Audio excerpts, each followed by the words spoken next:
Muy bien, buenos días queridos estudiantes. Bienvenidos a esta sexta clase de la materia de enología del Tecnológico Superior INSUR. Mi nombre es Pablo Valdivia Aguilar y hoy vamos a trabajar la elaboración del vino. ¿Listo? Todo lo que viene a estar dentro del proceso de la elaboración del vino, ¿sí? Posterior a el proceso de recolección de las uvas, ¿no? Entonces, hasta acá ya hemos ido viendo cómo es el clima, cómo es el suelo, cómo se conduce a la planta, cómo se la riega a la planta, qué plagas podemos tener y cómo deberíamos poder evitarlas, ¿no? Ahora que ya tenemos un fruto completamente desarrollado, vamos a iniciar con lo que viene a ser la elaboración. Esta elaboración se va a dividir por pasos, ¿sí? Y obviamente la vamos a dividir por lo que viene a ser la parte de el tipo de vino que queremos obtener. ¿Listo? Todo proceso va a comenzar por este principio. ¿Listo? Tenemos el primer punto o el primer paso que vendría a ser la vendimia. ¿Listo? La vendimia viene a ser la fiesta de la recolección de la uva. ¿Sí? En la antigua Grecia y en la antigua Roma, ¿sí? Se tenían grandes bacanales en honor a lo que viene a ser el dios Baco o al dios Dionisio también, según su diferente mitología, ¿no? Donde se decía que este dios, que principalmente tenía la característica de ser un hombre que bajaba a la tierra y recolectaba la fruta amada del hombre, ¿no? En este caso la vid, ¿no? Entonces, él la recolectaba en pequeñas canastas o cestas, ¿sí? Para posteriormente transportarlas hacia el Olimpo y en el Olimpo en tinajas o en jarras, ¿sí? Hechas de cerámica y barro, las transformaba a estas uvas en vino, ¿no? Esto para tener la bebida de los dioses, ¿ok? Entonces se celebraba este hecho con la vendimia, ¿sí? Y estos grandes bacanales básicamente eran fiestas, ¿sí? Que duraban días, donde se consumía muchísimo vino, donde se consumía muchísimo alimento y obviamente eran fiestas que totalmente perdían el control, ¿listo? Entonces se podría decir que eran las grandes orgías de la antigua Grecia, ¿no? Donde el exceso de alcohol y el exceso de comida hacían que esto empiece, ¿no? Por eso se la denominaba los grandes bacanales en honor al dios Dionisio o al dios Baco, según su mitología. Bien, según la creencia, la recolección de la uva se debería hacer de forma manual. Y bien, esta recolección o esta vendimia, sí, se debería realizar de dos formas. Una, lo que viene a ser la forma manual y otra que viene a ser la forma mecánica. Bien, siguiendo la tradición del dios Dionisio, la recolección de forma manual se debería hacer en pequeñas cestas, cubos, sí, o canastas, en las cuales nosotros transportaríamos de forma manual lo que viene a ser la uva. Desde el proceso de la recolección, la selección del mismo racimo, ¿sí? Hasta el transporte hacia lo que viene a ser la bodega. Entonces, ¿qué es lo que tenemos acá? Tenemos pequeñas cestas de un peso no mayor a 20 kilogramos. ¿Por qué no mayor a 20 kilogramos? Porque las uvas que estarían abajo en la parte de la base de la caja, ¿sí? O de la cesta, o de la canasta, o cualquier cosa, tendrían a soportar mayor cantidad de peso. Por lo tanto, si nosotros le subimos más el peso, ¿sí? Las bayas que van a estar más abajo se van a llegar a romper. Entonces, al romperse, iniciaríamos un proceso prefermentativo.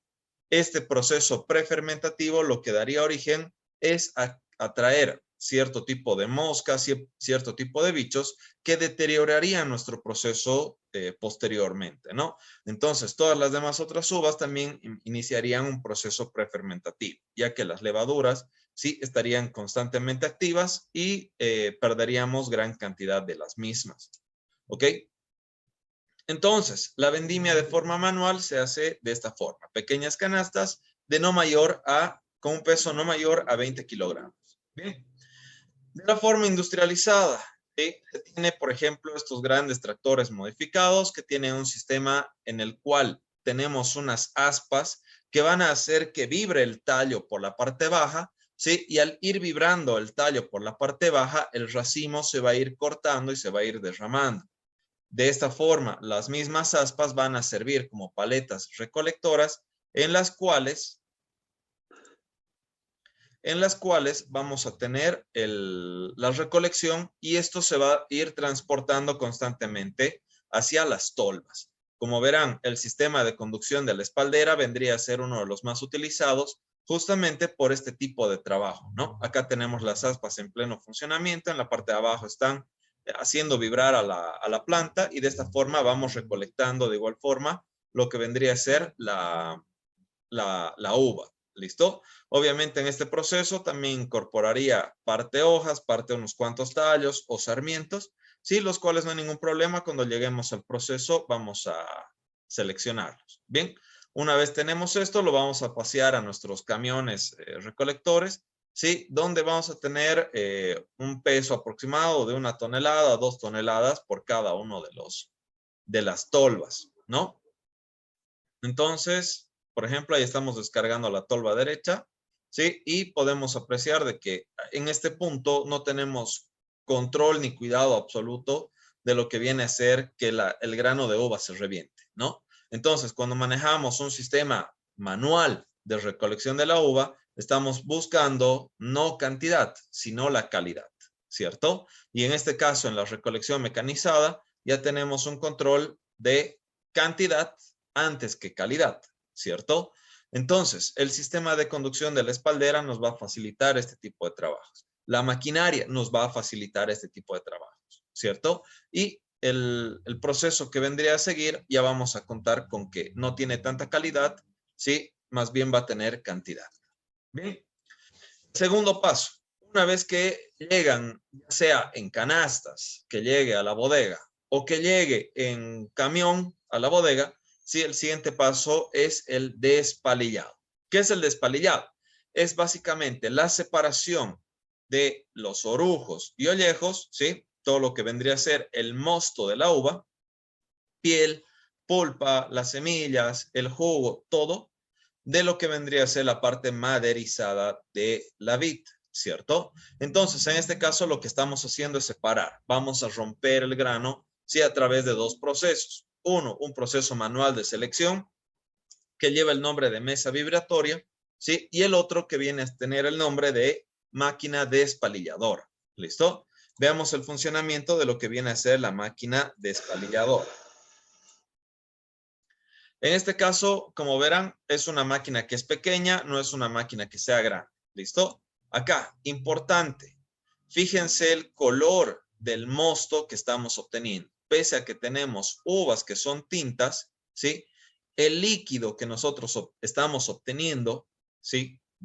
Como parte del mosto, no tiene un color, ¿sí? O de repente, como máximo, tendría un color, tendría como máximo un color blanquecino semitransparente, ¿cierto? Entonces tenemos uvas de color tinto y aún así el color del mosto no es del vino tinto como tal. Entonces tenemos un mosto que básicamente es casi cristalino, ¿sí? Entonces, ¿qué es lo que pasa con la máquina despalilladora? Nosotros agregamos lo que viene a ser los racimos de uva, ¿sí? Y esta máquina se encarga de transportar a través de este tornillo sin fin, ¿sí?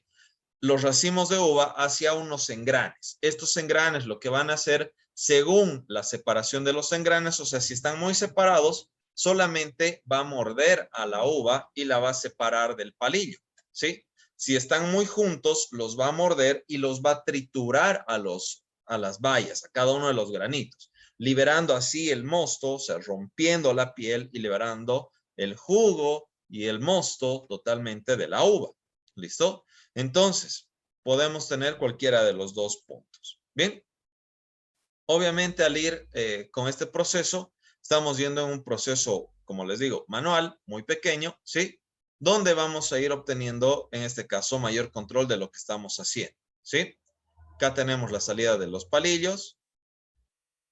Bien, y cuando tenemos, por ejemplo, la recolección industrializada, ¿sí? No tengo un video del tamaño de los lagares que se utiliza. Básicamente es la misma máquina, pero 10 veces más grande, que se utiliza en lugares que ya son como sótanos, en los cuales ya no tenemos un balde, sino que directamente de la recepción del tubo de la salida del mosto, ¿sí? Vamos a tener un tubo que va a direccionar a través de una bomba, va a ir empujando, ¿sí? Todo lo que viene a ser el mosto hacia las cámaras fermentadoras, ¿no? Entonces, el proceso ya se vuelve nuevamente más industrializado.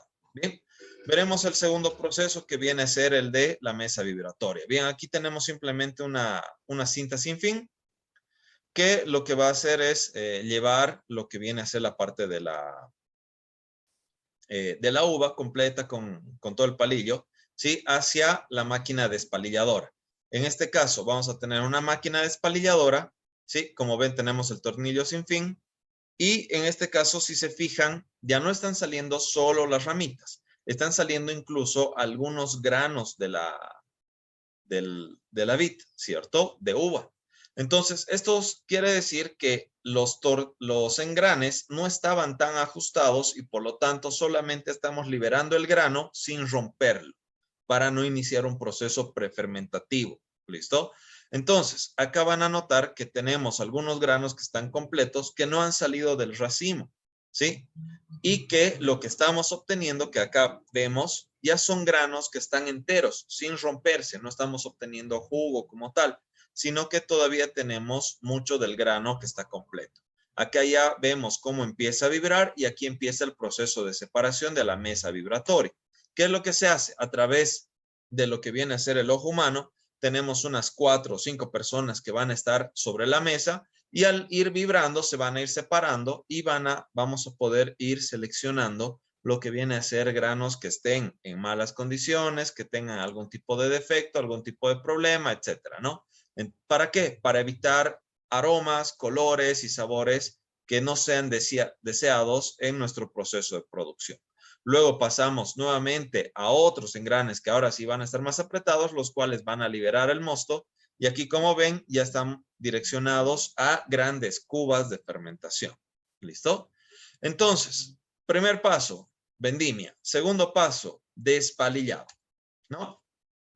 En este punto nos vamos a separar y vamos a dividir los 3 procesos, tanto para vinos tintos como para vinos blancos, y vamos a ver cómo se elabora un vino rosado. ¿De acuerdo?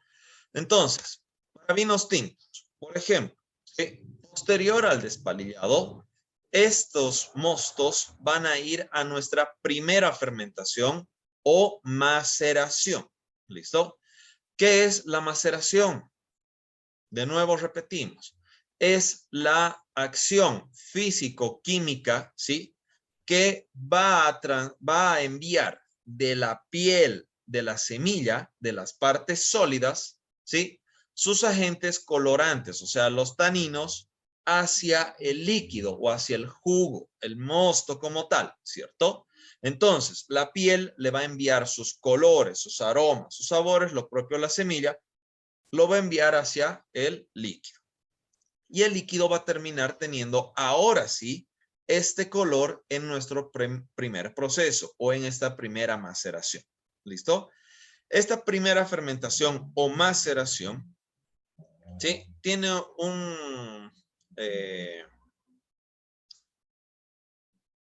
un proceso que es calórico. ¿Listo? O sea, que va a generar calor.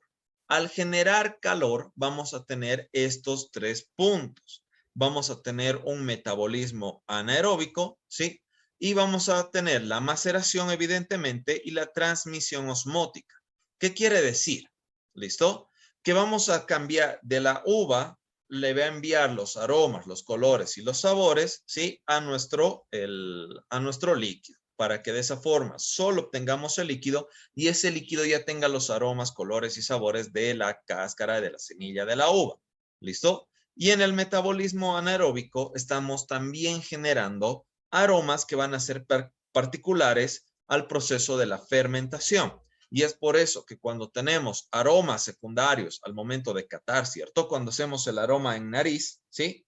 Buscamos aromas primarios, secundarios y terciarios. Cuando hacemos los aromas secundarios, ¿sí? Buscamos justamente estos puntos que son propios de la fermentación. ¿Listo? Todo esto se conjunciona dentro de estos tanques de fermentación.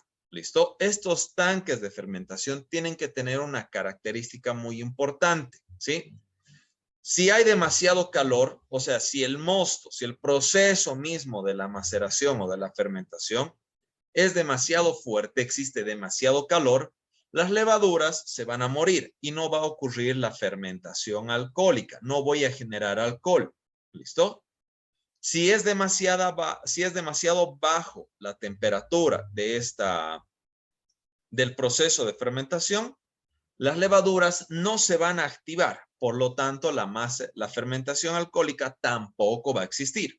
Necesito una temperatura ideal entre los 14 grados y los 25 grados. 10 grados de temperatura, ¿sí? Que van a estar presentes, que tienen que ser fijos.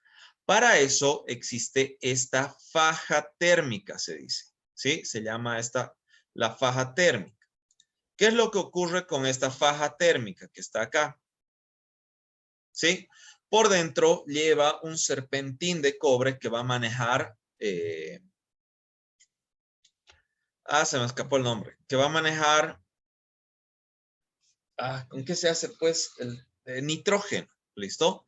Este nitrógeno va a conservar a una cierta a una cierta temperatura, ¿sí? Todo el tanque, ¿listo? Y es por eso, evidentemente, que acá voy a tener mi reloj termómetro que va a medir exactamente la temperatura, ¿no? A través de la boca de arriba va a incorporar o va a llegar lo que viene a ser el vino, ¿sí? Y a partir tanto de la boca inferior como el tubo de salida inferior, ¿sí? Voy a lograr obtener solamente líquido. ¿Listo? O la salida de mi vino. ¿De acuerdo? Entonces, esta primera fermentación lo que busca es que el vino tenga más aroma, más color y más sabor. ¿Listo? Básicamente, este punto es como agarrar una bolsita de té. ¿Listo? Si yo agarro mi tacita, ¿cierto? Y a mi tacita, le tiro la sopada de la vida al agua, ¿sí? ¿Qué le va a pasar al agua? Con más tiempo, el té se va a volver más tinto o el agua se va a volver más tinto, ¿cierto? El hecho de poner una bolsita de té al agua caliente es por ejemplo, es un proceso de maceración, ¿sí? Le estoy pasando aromas, colores y sabores al agua, ¿cierto? Entonces es lo mismo. Mientras más tiempo yo dejo la cáscara, las semillas en contacto con el líquido, más color voy a tener, más aroma voy a tener y más sabor voy a tener. ¿Listo? Entonces, es importante este contacto para el vino tinto. ¿Listo? Ahora, siempre se va a ver este punto, este proceso, que va a estar toda la cáscara, todo arriba suspendido, porque va a flotar con normalidad.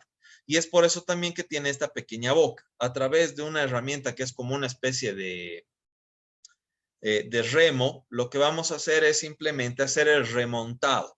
¿Qué quiere decir? Que voy a hundir como si fuera una sopa todo lo sólido que está flotando hacia abajo para que se mezcle con el líquido. ¿De acuerdo? Entonces, este proceso va a hacer de que todo el líquido tenga el aroma, el sabor, etc.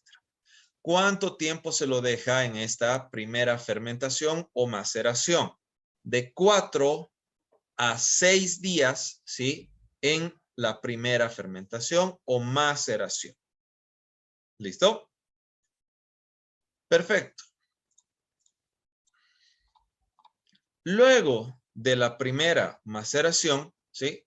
Vamos a trasladar todo este producto, todo lo que viene a ser la piel, las cáscaras, ¿sí? La semilla, el jugo, ¿sí? A un proceso de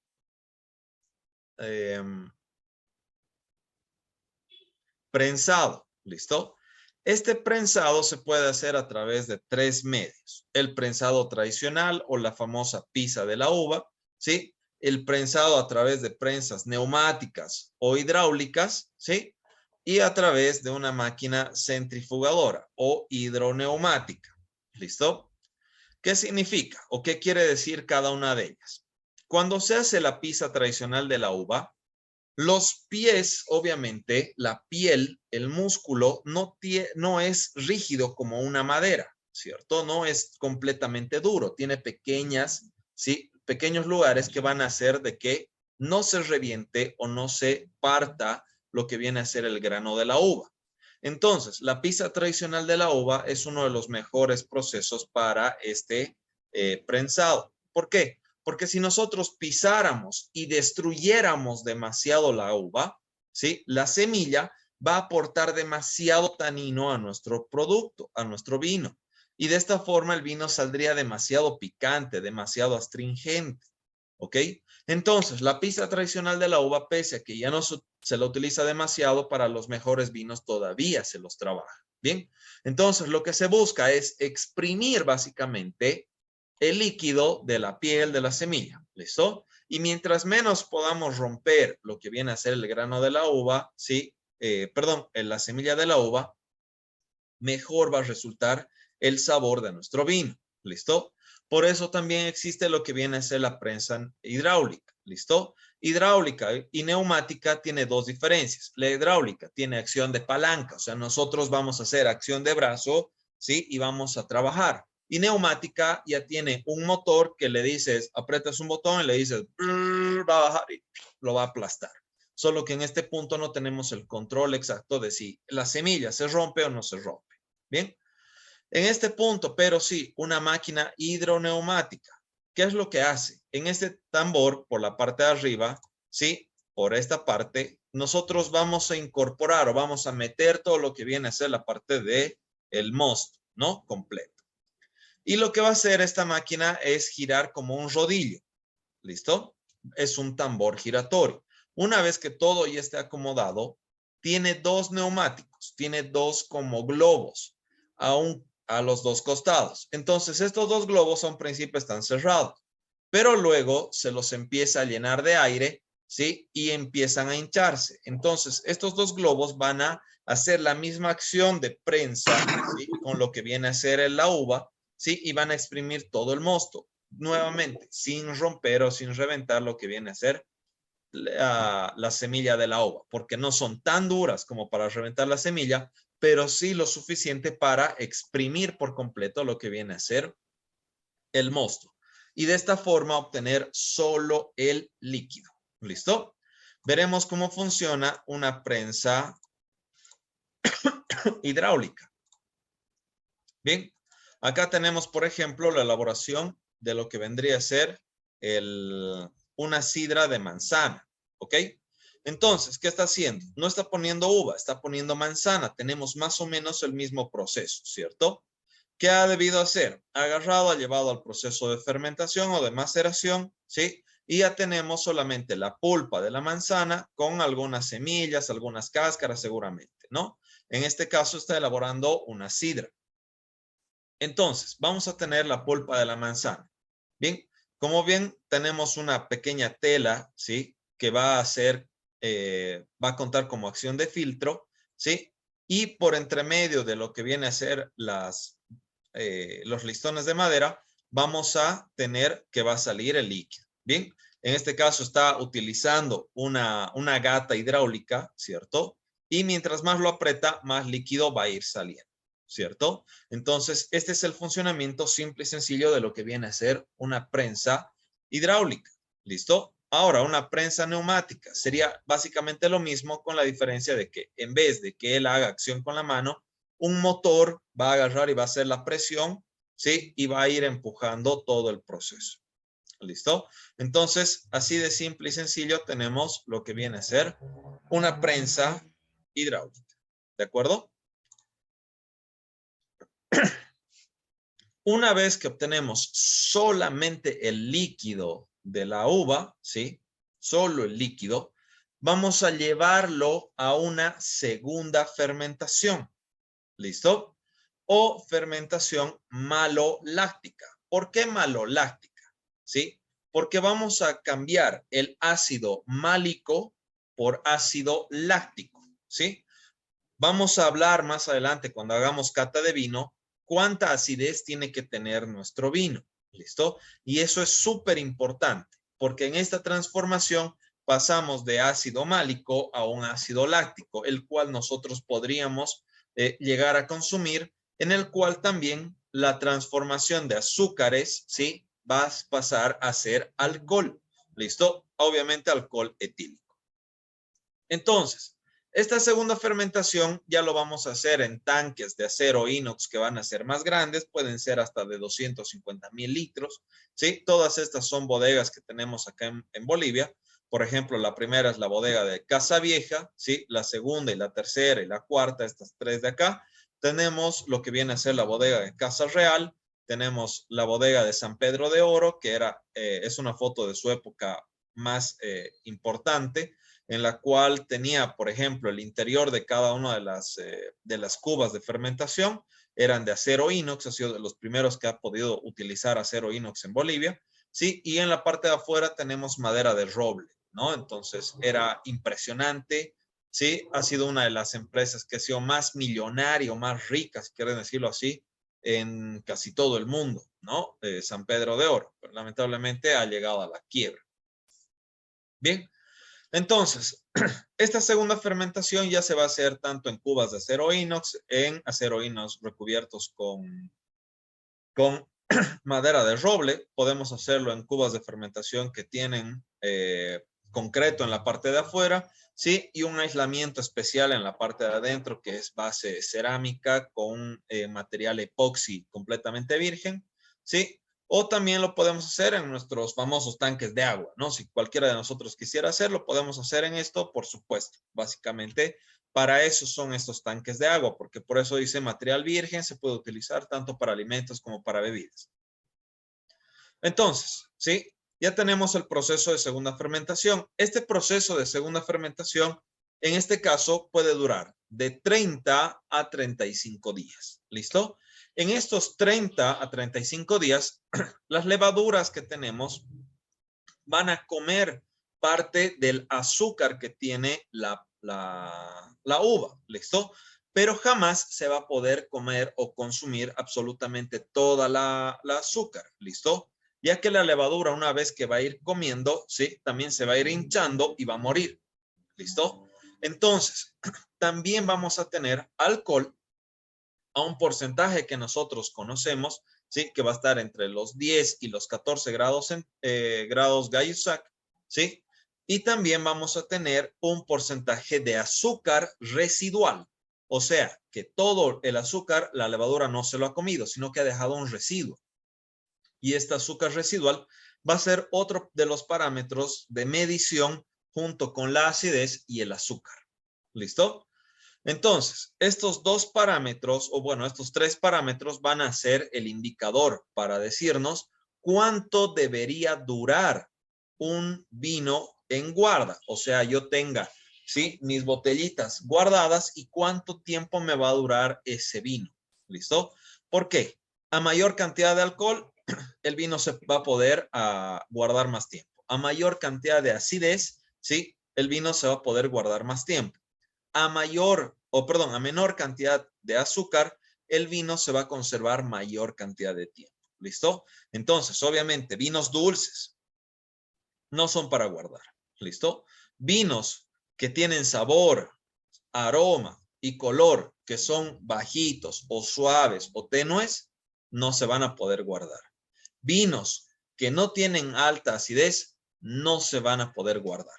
¿Listo? Entonces, en este punto nosotros estamos determinando cuánto de alcohol queremos que obtenga, cuánto de azúcar residual queremos que obtenga, cuánta acidez queremos que obtenga nuestro vino. ¿Listo? Entonces, para vinos tintos, recapitulando, ¿no? Tenemos vendimia, despalillado, primera fermentación, prensado y segunda fermentación. Para vinos tintos, repetimos, vendimia, despalillado, primera fermentación, prensado y segunda fermentación. Para vinos tintos, ¿ok? Ahora, comparación, vamos a ver a los vinos rosados, ¿sí? Muchas veces les hacía la pregunta de, ¿ustedes cómo creen que se debería elaborar un vino rosado? ¿Será que se elabora a partir de uvas rosadas? ¿Será que se hace un choleado entre vino tinto y vino blanco, así 50-50, y ya tengo vino rosado, ¿sí? O se le agregará agentes colorantes, saborizantes, aromatizantes a un vino blanco para que tenga color, aroma y sabor de un vino rosado, ¿no? Entonces, pese a que hay muchas formas en las que la gente se inventa para elaborar el vino rosado, la forma más apropiada o la forma ideal de elaboración del vino rosado es la siguiente, ¿no? Por ejemplo, vamos a tener lo que viene a ser nuestra uva, ¿sí? Llega después del proceso de despalillado y ya tenemos nuestro mosto, ¿sí? Mientras más tiempo yo le voy a dar de primera fermentación o de maceración a mi vino rosado, ¿sí? Mayor va a ser el color que va a ganar. Entonces acá estamos hablando de tiempo de maceración. A mayor tiempo voy a obtener vinos que van a ser cada vez más tintos, más fuerza, como la bolsita de té, ¿cierto? Si yo, por ejemplo, le doy un poco menos de tiempo, ¿sí? El vino van a ser vinos tintos jóvenes, ¿sí? O vinos tintos prensados. ¿Qué quiere decir? Que tiene buen color, buen cuerpo, tanto de aroma como de sabor, ¿sí? Pero no tienen tanta acidez, no tienen tanto alcohol como para ser un vino tinto completamente guardable. ¿Listo? Entonces van a ser vinos tintos jóvenes que van a tener bajo contenido de color, de aroma, de sabor, bajos taninos. ¿Listo? Si yo a eso le doy todavía menos tiempo, ahí voy a obtener un vino rosado. ¿Listo? ¿Se acuerdan de qué color era el mosto o el jugo que estaba saliendo del despalillado de la uva tinta? Era blanquecino, cristalino, ¿cierto? Entonces, en ese punto, el jugo de la uva no tiene un color apropiado, ¿sí? En la maceración le dábamos el color. Entonces, mientras más tiempo de maceración, más largo el tiempo, mayor va a ser el color de nuestro vino. A menos tiempo cada vez va a ir perdiendo. ¿Listo? Entonces, un vino rosado, ¿qué será? Va a ser un vino tinto joven, ¿sí? Anótense esa descripción porque no la van a encontrar en ningún lado. Un vino rosado es un vino tinto joven, ¿sí? De corto tiempo de primera fermentación o de maceración. ¿Listo? Es un vino tinto joven de corto tiempo de maceración. ¿Qué tan corto? Puede llegar a ser de entre 2 a 4 horas, ¿sí?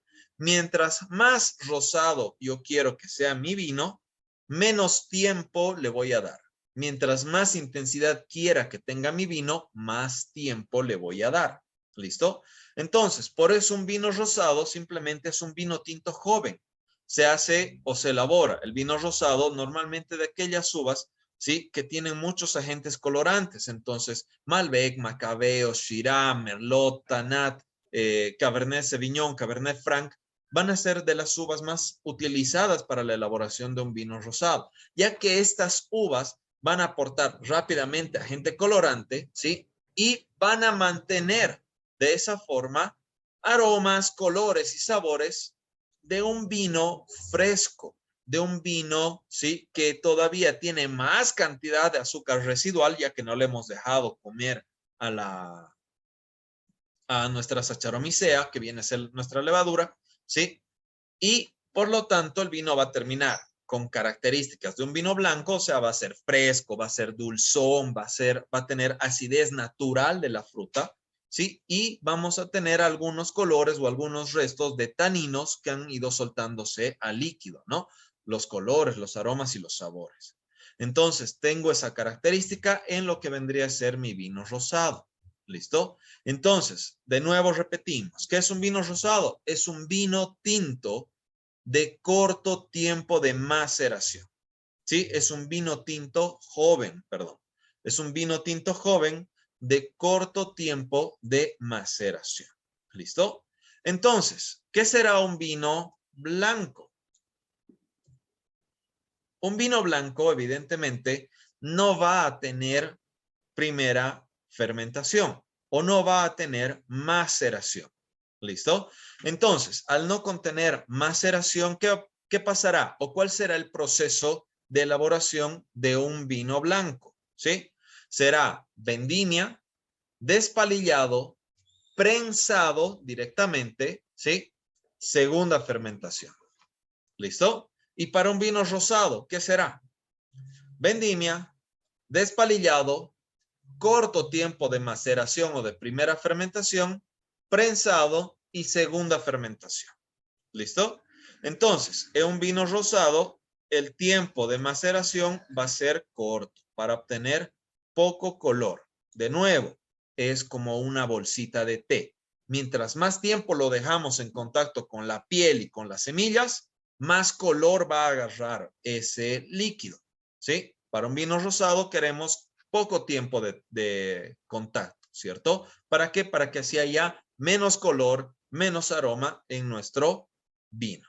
¿De acuerdo? Entonces, un vino blanco, ¿qué es lo que va a hacer? Un vino blanco vamos a ir vendimia, despalillado, nos vamos a pasar directamente a lo que es el prensado, ¿sí? En las diferentes etapas. Del prensado se va a ir directamente a la segunda fermentación. ¿Listo? Entonces, en un vino blanco no existe primera fermentación. Y básicamente es como lo dicta esta imagen, ¿no? Es casi de la uva a la copa. ¿Por qué? Porque para un vino blanco, ¿qué es lo que buscamos en las notas de cata? Buscamos frescura, buscamos acidez o naturalidad de la fruta, ¿cierto? Sentir la cáscara de la manzana, la cáscara del ciruelo blanco, la cáscara de la uva, ¿sí? Con aromas que van a ser muy frescos, muy nuevos, ¿cierto? No va a tener tanto color como un vino tinto, ¿sí? Por lo tanto, el vino blanco no contiene muchos taninos. Sí los tiene, pero son muy bajos, muy pocos, ¿sí? Entonces, un vino blanco se caracteriza principalmente por la frescura de su sabor. ¿Listo? Una vez que ya tenemos nuestros vinos, ¿sí? Ya sea vino blanco, sea vino tinto o vino rosado, vamos a ir al siguiente proceso. En este caso vendría nuestro sexto punto. ¿Listo? La cata y análisis sensorial de nuestro vino, tal y como lo tenemos en la cuba de fermentación o en la segunda fermentación. Durante la segunda fermentación, si quieren también, ¿no? ¿Qué es lo que vamos a hacer? Vamos a recoger una muestra de la cual vamos a obtener, ¿sí? Y vamos a hacer los 3 puntos de la cata. Vista, olfato y gusto. ¿Listo? Entonces, al obtener nuestra muestra, nosotros vamos a ir identificando, bueno, no nosotros, los enólogos van a ir identificando en qué condiciones se encuentra ese vino.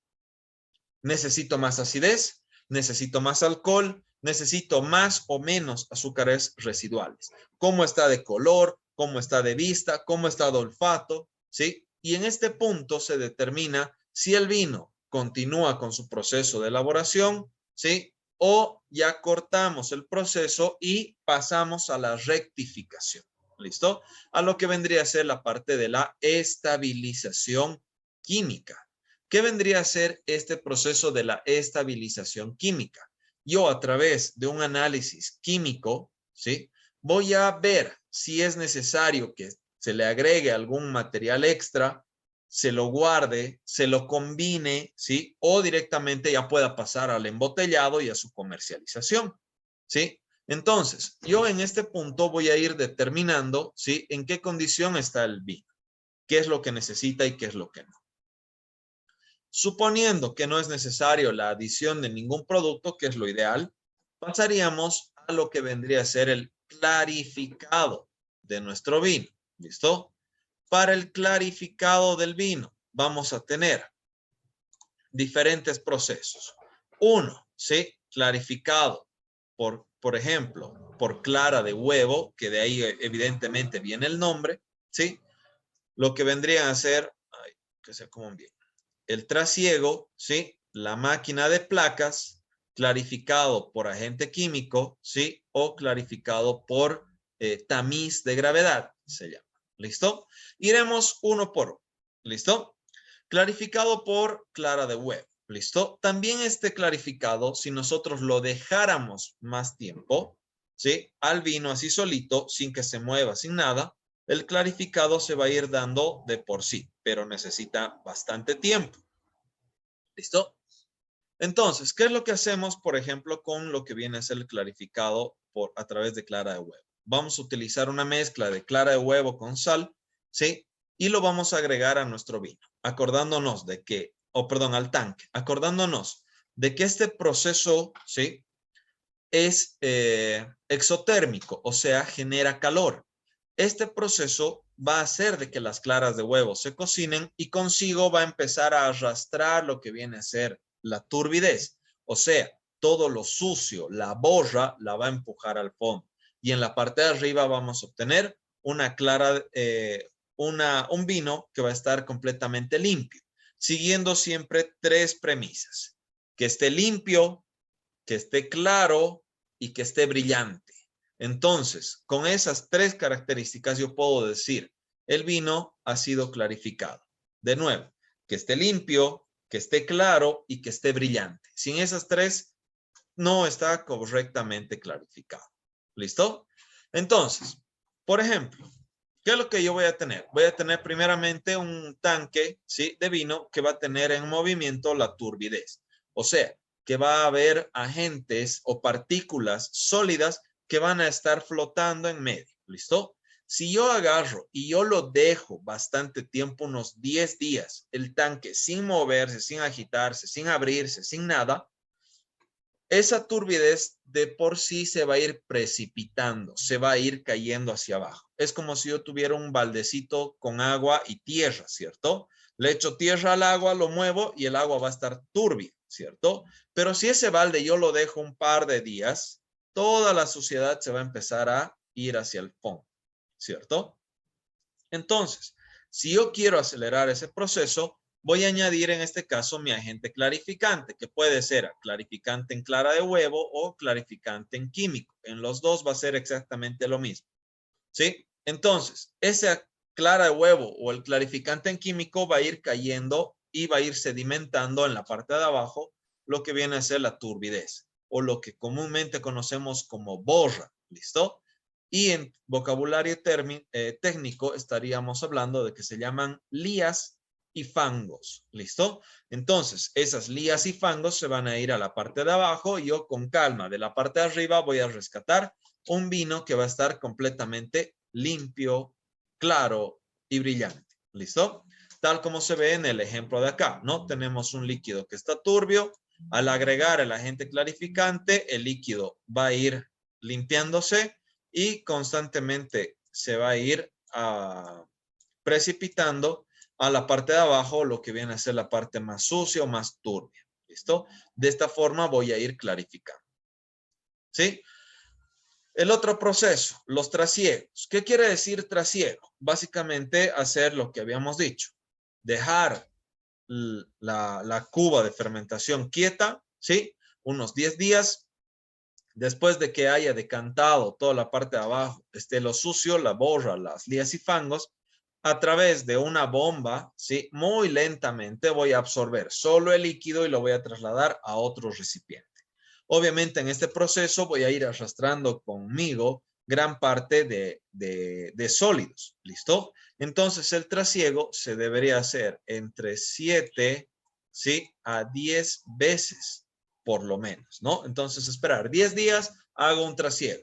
10 días, hago otro trasiego. Otros 10 días, hago otro trasiego. Otros 10 días y así sucesivamente hasta eliminar el total de la parte sólida que tengo en mi cuba o en mis tanques. Y de esta forma, al ir transportando de un lado a otro, de un lado a otro, voy a hacer de que el vino termine estando limpio, estando claro y estando brillante.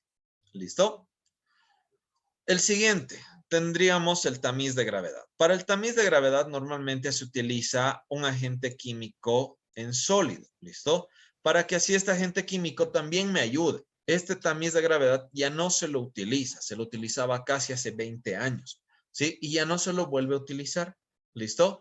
¿Qué es lo que se hacía? Se agregaba el agente químico en polvo ¿sí? Y se le ponía una campana a este tamiz donde vamos a tener como 100 líneas de tamices de diferentes niveles. Obviamente los más grandes van a estar arriba, ya medianos van a estar abajo y abajo van a estar los más finitos o los más menudos, ¿no?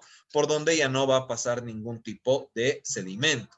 Es como si yo pusiera una línea de coladores ahí arriba y que vaya echando líquido, ¿cierto? El movimiento de líquido por todos esos coladores va a hacer de que el líquido se clarifique, quede limpio, quede claro y quede brillante. Entonces, con esas características voy a hacer de que mi al fondo, sí, obtenga un líquido que esté completamente limpio, claro y brillante. Pero esto se hace a través de varios procesos, sí, o perdón, de varias repeticiones del proceso. ¿Listo? Por último, el clarificante en placas. En este caso, acá tenemos un clarificante que es grande, que tiene alrededor de 50 placas. Cada una de las placas va a tener un tamaño de 40 por 40, ¿sí? Y son placas de celulosa virgen, la cual absorbe. Para que me entiendan, haremos o veremos cada uno de los clarificantes. En este punto tenemos el clarificante de el tamiz de gravedad. Como les decía, se le va a poner una campana, ¿sí? Y a través de esta bomba, la campana va a empujar el líquido, ¿sí? Hacia los tamices para que sea evidentemente más rápido, ¿no? Y obviamente la campana es para no tener fugas, que no se salga por todo lado, ¿no? Entonces, como verán, es un proceso que es bastante antiguito, ¿no? Tenemos el clarificante en polvo, estamos agregándolo directamente a una mezcla, donde vamos a agarrar y vamos a mezclarlo con el vino. Este clarificante en polvo, su acción va a ser de agarrar las partículas sólidas del vino y las va a empezar a agrupar, las va a aglomerar para que sean cada vez más grandes. Y de esta forma, sí, al ser más grandes por el tamiz, cada vez vaya pasando menos, ¿no? Después de haber iniciado el proceso, vamos a ir viendo cómo de a poco se va clarificando. Tenemos una copa que está más turbia y tenemos otra copa que está más clara, pero no está completamente clara. Por lo tanto, hay que repetir el proceso una segunda y hasta una tercera o cuarta vez, ¿no? Entonces, clarificante por tamiz de gravedad. Veremos la clarificación con clara de huevo. Le vamos a quitar el audio, perdón. Ahora sí. En este proceso estamos separando claras de yema. Seguro a muchos de ustedes les va a gustar esta maquinita que es muy sencillita, ¿no? Tenemos tubos que están perforados por donde solamente va pasando la clara y por el otro lado, como la yema va a estar entera, va a salir entera, ¿no? Acá agregamos sal a nuestras claras de huevo y las vamos a batir. Pero el batido que estamos haciendo no es intenso. No quiero lograr un punto, no quiero montar las claras de huevo. No quiero un punto nieve, si quieren decirlo así. Simplemente quiero que genere oxígeno a esas claras, ¿sí? A tal punto de que la mezcla se homogenice. Acá voy a agregar un poco del mismo vino para atemperar, ¿cierto? Y esto es lo que les decía, el remontador. Son como una especie de remos, ¿sí? Para empujar lo que viene a ser la parte de arriba del vino, ¿no? Voy a agregar y voy a mezclar tanto la clara de huevo con el vino y la sal, ¿sí? Y de esta forma que se extienda por todo lado. Una vez que se ha extendido por todo lado, la clara de huevo se va a sedimentar. Obviamente no hay un video donde salga esa parte porque sale todo de color tinto normalmente, ¿sí? Con todo el sedimento y es lo último que se ve. Entonces no hay una parte de un video que podamos ver eso, ¿no? Pero tenemos las claras de huevo que van a ganar temperatura junto con lo que viene a ser el vino y el vino va a hacer de que esas claras de huevo caigan hacia abajo, arrastrando consigo de nuevo lo que viene a ser la parte más sólida del vino, ¿sí? Precipitándola. Obviamente la función de la clara de huevo es darle brillo, darle esa característica de limpio, ¿sí? De claro, de brillante a nuestro vino. Única desventaja. En algunos casos, cuando se excede la cantidad de clara de huevo a utilizar, termina teniendo un cierto dejo o un cierto aroma a clara de huevo en nuestro vino, ¿sí? Alguna vez me he topado con algún experto que analizando un vino me decía, esto ha sido clarificado con clara de huevo, ¿no? Hay gente que es muy experta que identifica lo que es el clarificado con clara de huevo. Particularmente yo nunca he podido lograr identificar este aroma en ningún vino, a no ser de que la copa haya estado sucia o el lito o el repasador o el paño con el que se ha limpiado la copa haya estado sucio y le haya dejado ese aroma como a clara de huevo. En ese punto, la clara de huevo es intensa, es fuerte, se nota rápidamente, ¿no? Pero cuando es a través del clarificado con clara de huevo que identifican el aroma, es muy suave, es imperceptible, ¿no? Es para una nariz completamente experta de lo que es el clarificado. Entonces, como les digo, yo nunca he identificado un vino que haya sido con clara de huevo, pero me han dicho que sí ha habido, ¿no? Luego tenemos las placas de celulosa. Ay, perdón.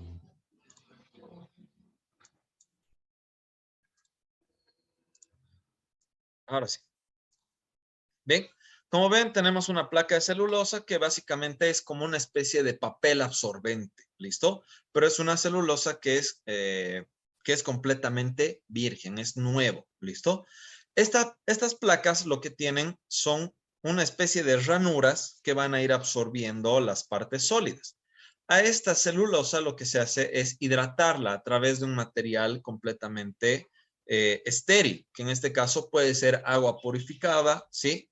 Que no tenga ningún tipo de volumen alcohólico ni nada. A través de la destilación se puede obtener agua purificada, ¿sí? Pero que no contenga alcohol. Entonces, esto simplemente se va a hidratar para que empiece su proceso de absorción. Una vez tenemos las láminas de celulosa o las placas de celulosa, abrimos nuestra máquina de placas, que como verán es bastante simple, ¿sí? Y entre placa y placa vamos a poner las láminas de celulosa. ¿Listo? ¿Cuál es su función? Que la bomba va a empujar el vino a través de las placas. Vamos a armarlo de esta forma, lo que viene a ser la parte de las placas, ¿sí? Y estas placas van a ir absorbiendo lo que viene a ser la parte sólida del vino. ¿Listo? Al absorber la parte sólida, vamos a sacar de una y de buenas a primeras todo lo que viene a ser vino completamente limpio, claro y brillante, ¿no? Entonces acá estamos viendo cómo incorpora la bomba el líquido hacia las placas, ¿sí?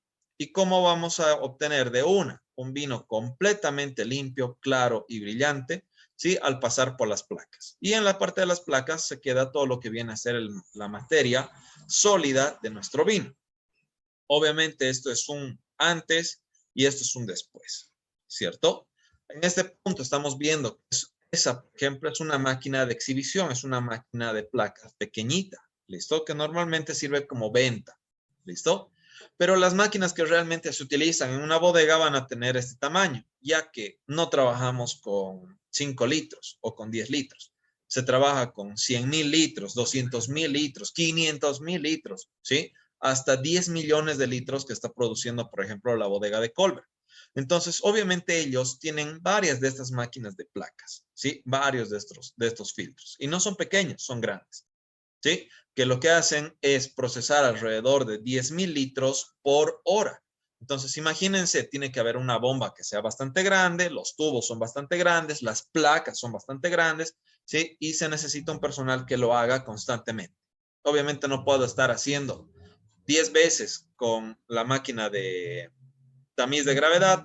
No puedo esperar tanto tiempo para hacer los trasiegos, ¿sí? Sí pueden utilizar lo que viene a ser el clarificante químico directo o en clara de huevo, ¿sí? Pero obviamente necesitan eficiencia, rapidez al momento del trabajo y por eso se utiliza la máquina grande de placas, ¿no? Entonces tenemos ese caso. Posterior al clarificado de nuestro vino, puedo tomar la decisión si yo quiero embotellar directamente mi vino o si todavía le quiero dar algún proceso extra para que este todavía tenga mayor valor. ¿Listo? En este caso, puedo agarrar y puedo guardarlo en barricas de roble. ¿Listo? Las barricas de roble van a ser un recipiente extra, ¿sí? No para fermentar ni para macerar. Simplemente van a servirme para añejar. ¿Qué quiere decir? Para que el vino en ese tiempo, ¿sí? A través de esta madera, que es un material microporoso, o sea que tiene poros, pero que son ínfimamente pequeñitos, ¿sí?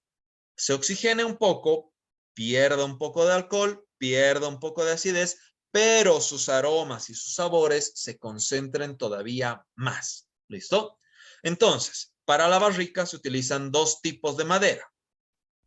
Para el añejamiento del vino se utilizan específicamente dos tipos de madera. Madera de roble americano o roble blanco americano, ¿sí? Y madera de roble francés. ¿Listo? En ambos casos el proceso va a ser exactamente el mismo. ¿Cuál es la diferencia? El roble blanco americano da aromas principalmente a nuez, a avellanas, a vainilla, ¿sí? A aromas de humo y aromas que son un poco más dulzones. ¿Listo? Mientras que el roble francés va a dar aromas que van a ser o van a tener más robustez, van a ser más fuertes. Chocolate, cacao, cacao amargo, ¿sí?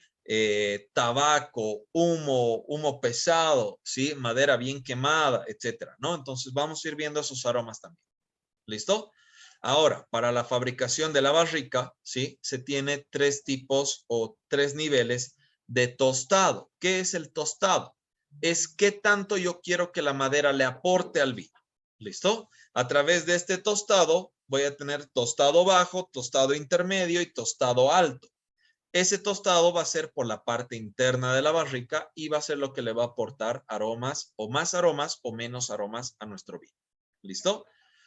Obviamente acá se tiene un ejemplo de los niveles de tostado, ¿sí? Hay gente que puede buscar hasta 7 niveles de tostado, pero los más usuales van a ser simplemente, déjenme dibujar, ¿sí? Tostado bajo, tostado intermedio y el tostado fuerte, ¿listo? O intenso.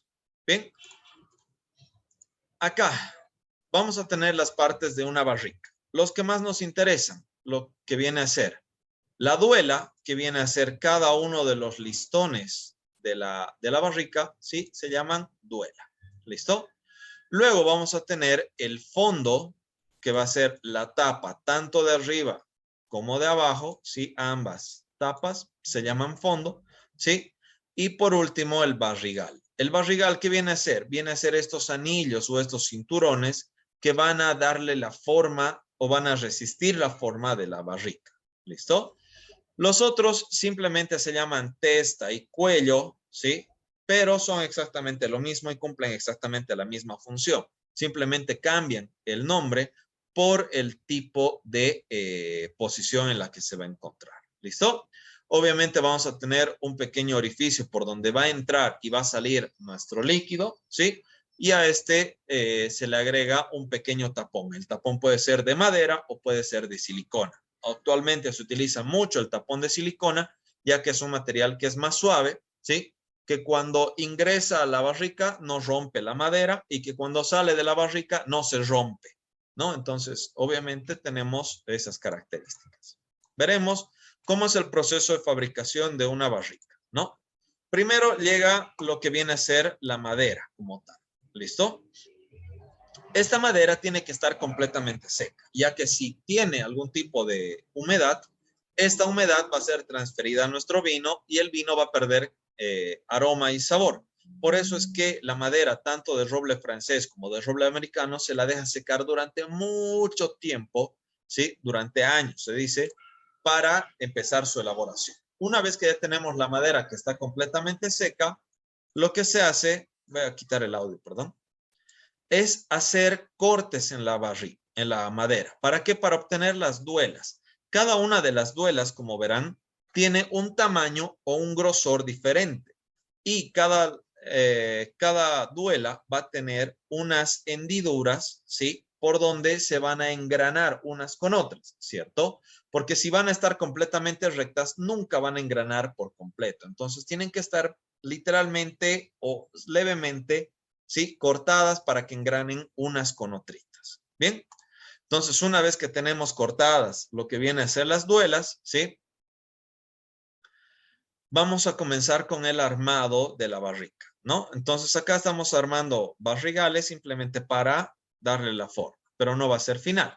En este caso armamos a través de una base que ya tiene un diámetro específico, ¿sí? Y vamos a ir armando con duelas de diferentes tamaños, ¿cierto? Entonces, cada duela va a tener un tamaño diferente, hasta obtener las aproximadamente 32 duelas que tenemos para la elaboración de nuestra barrica, ¿no?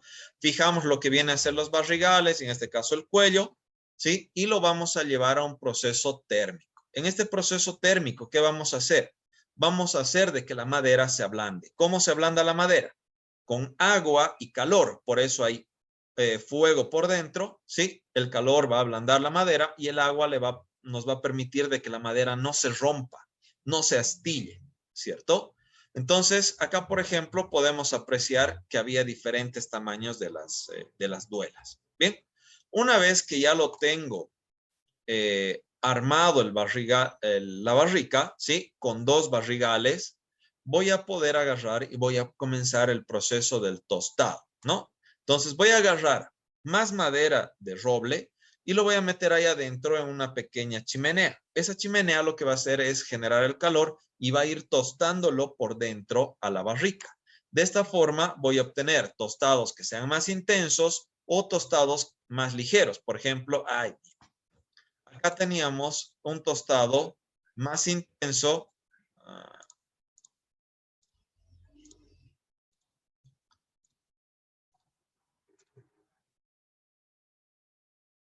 Acá teníamos un tostado claro y acá tenemos un tostado que ya es mucho más intenso, ¿cierto?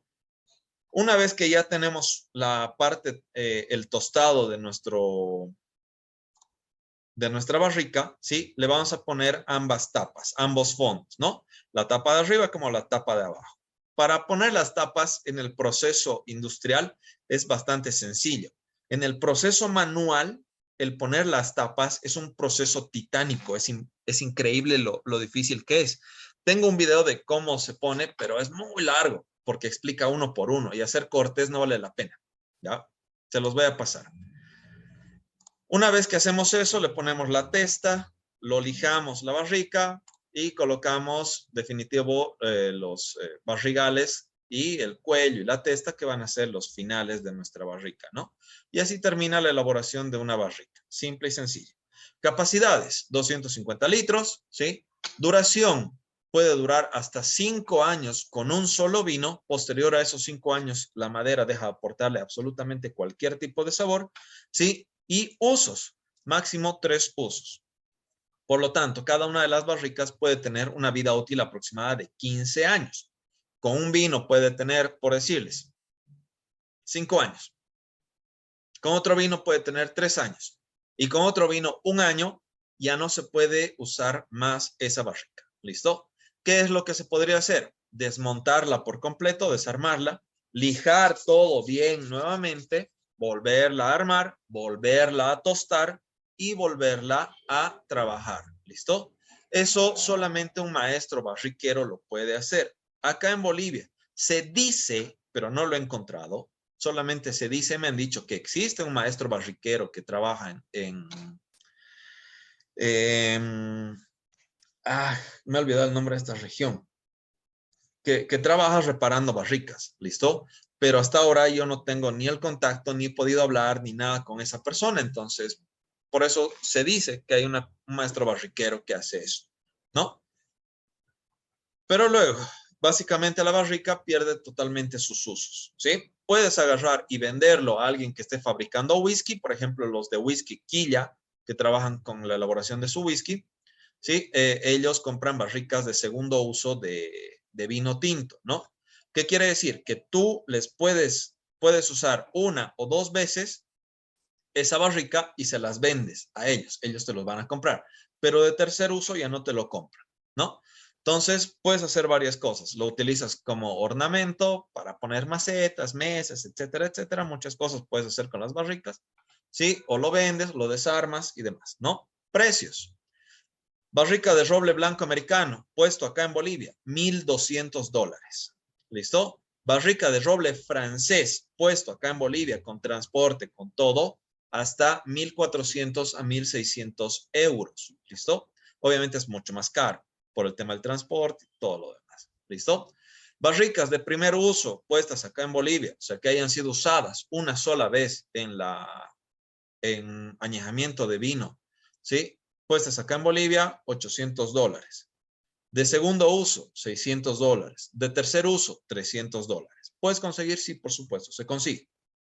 Solo que tienes que tener el maestro barriquero, ser maestro barriquero, desarmarlas, utilizarlas, volverlas a ensamblar, tostarlas para que tengan un nuevo uso, ¿no? Entonces, tiene sus características.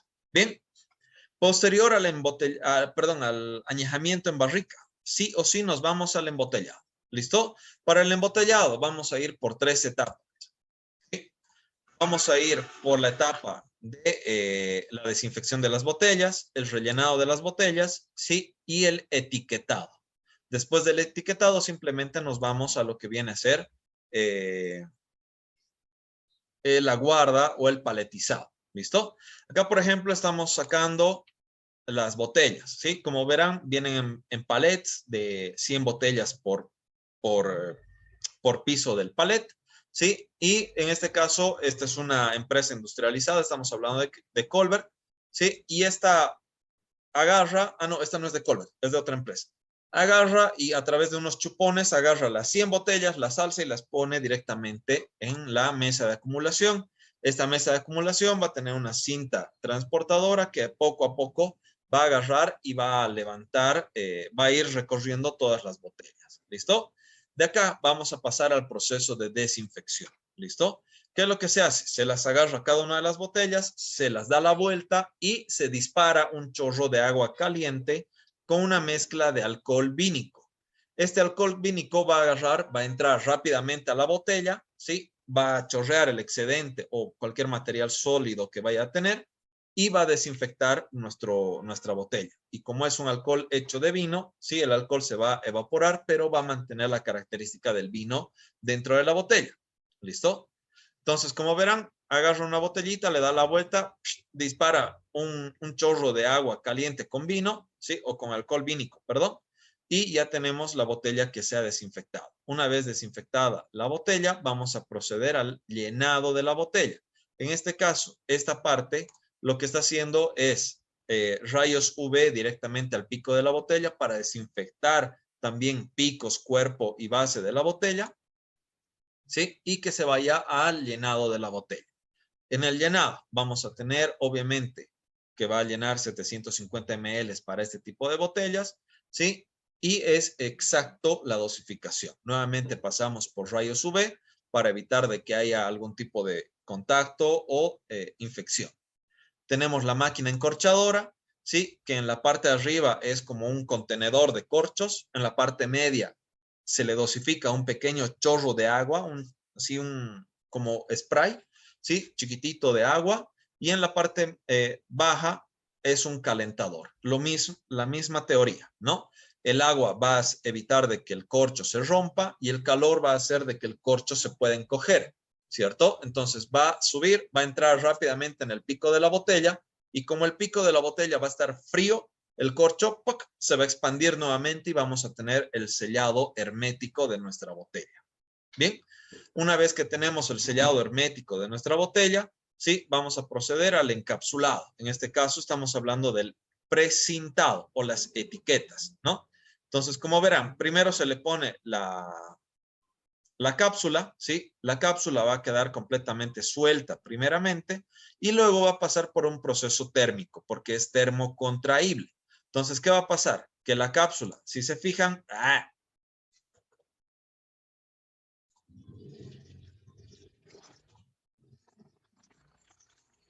la cápsula entra literalmente suelta a la encapsuladora, ¿cierto?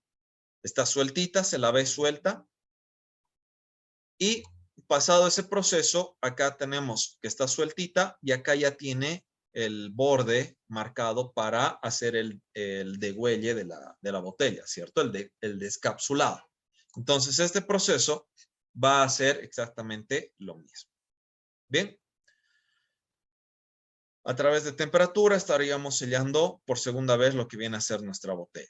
Posterior a esto pasamos a la máquina etiquetadora. La etiquetadora obviamente va a agarrar los stickers de las etiquetas y los va a poner en un área específica de la botella con un tamaño y un área determinado, ¿no? Entonces tenemos la máquina etiquetadora.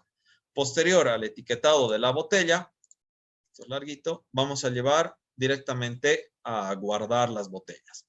Vamos a agarrarlas, vamos a empacar en cajas de 6 unidades o 12 unidades en algunos casos, ¿sí? Y directamente las paletizamos nuevamente para poder comercializar para la venta. ¿De acuerdo? Entonces, después del paletizado, tenemos la comercialización de los vinos. ¿Sí? Entonces, eso es el proceso de elaboración del vino. ¿Listo?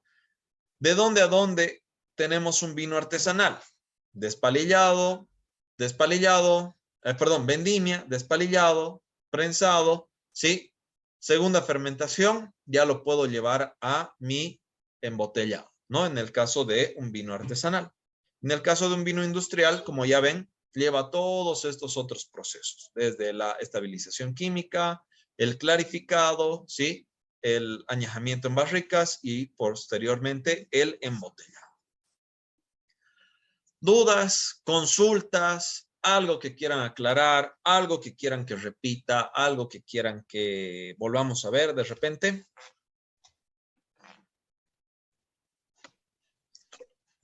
Chef, Sí.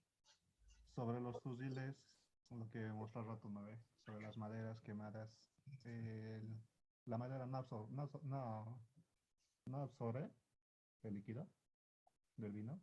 La madera, después del tostado, no va a absorber, pero sí va a haber, les había dicho, que es microporosa, o sea, que tiene mínimos poros, muy chiquititos, ¿sí?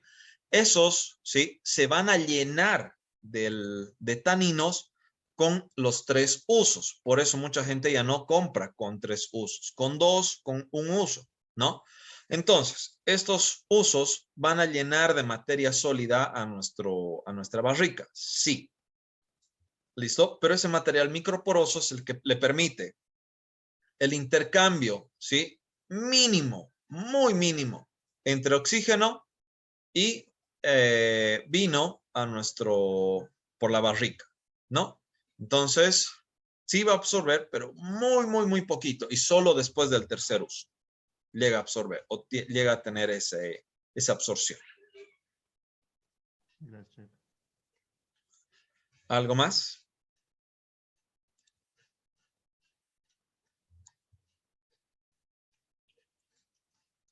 ¿Alguna otra duda? Consulta.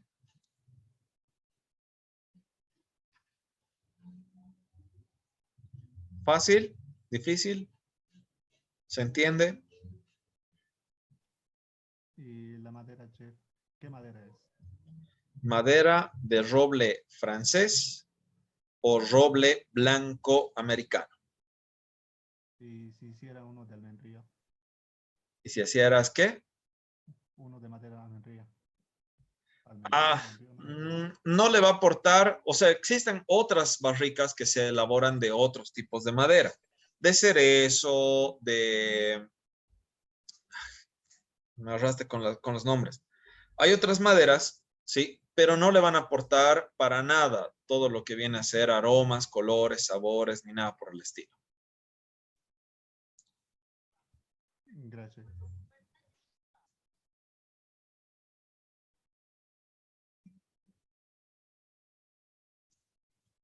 ¿Alguna otra duda?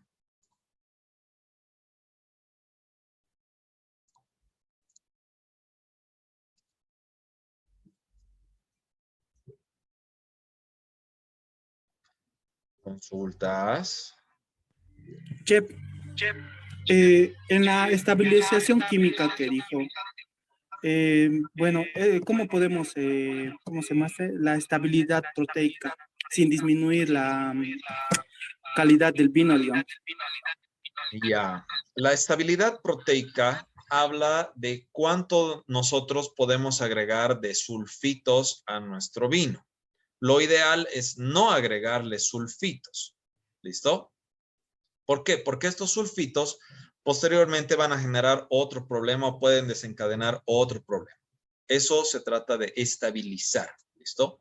La cadena proteica de nuestro vino si nosotros hacemos el trabajo como es, a un punto, a una temperatura, ¿sí? A una maduración específica, no es necesaria estabilizar.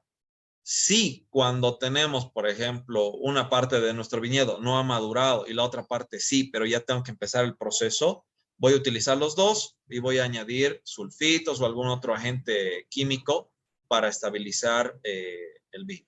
Mientras tanto, no es necesario y simplemente la cadena proteica de nuestro vino se va a mantener en los rangos o en el parámetro que nosotros esperamos, ¿no? O sea, es otro tema muy aparte, el añadir sulfitos, toda esa parte, ¿no? Es largo, que no necesito ahorita mostrarles. No necesito esa parte específicamente trabajar. ¿Alguna otra duda?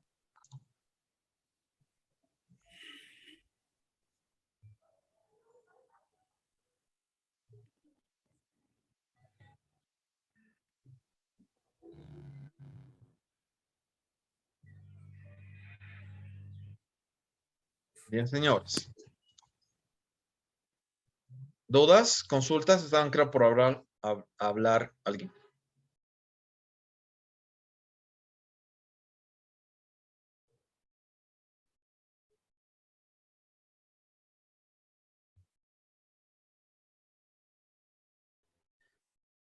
Bien. Si no hay dudas, si no hay consultas, señores, eso sería todo por la clase del día de hoy. Ya les he dicho, la próxima semana nos vemos directamente en lo que viene a ser el viñedo, ¿sí?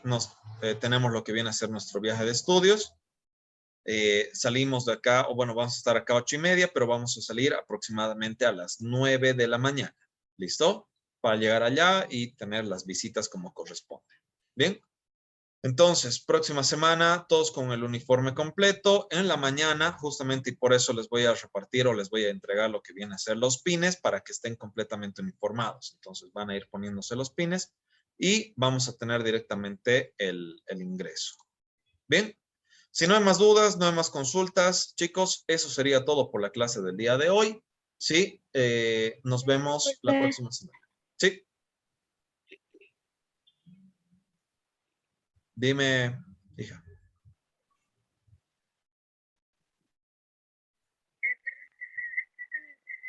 De tarde la clase, quería saber si podía estar en la lista. No.